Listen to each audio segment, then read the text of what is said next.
आपका देखा भाला लड़का।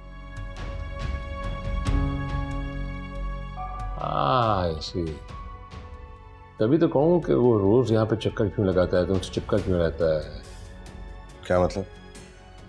डेफिनेटली उसका चक्कर चल रहा है फिजा से, और तुम्हें बेवकूफ बना रहा है, तुम बेवकूफ बन रहे हो। खुदा का वास्ता बस कर दिया करें, ऐसा कुछ भी नहीं है। और आप क्यों हर वक्त फिजा के पीछे पड़े रहते हैं? क्योंकि बेटियों पे बेजा एतमाद करने का नतीजा भुगत रहा हूं मैं ऑलरेडी। पांचों उंगलियां बराबर नहीं होती हैं।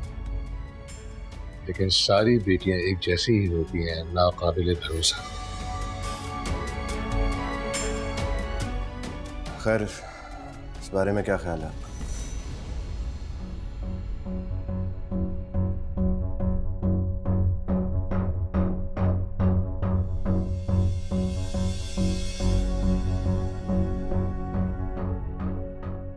ठीक है, मुझे मंजूर है, लेकिन शर्त है। और वो शर्त क्या है? यासिर फिजा का निकाह आज ही होगा अभी। लेकिन अब्बा, मंजूर है तो अपने दोस्त को बुला लो, वरना रिश्ता वही होगा जिनको मैं जबान दे चुका हूं।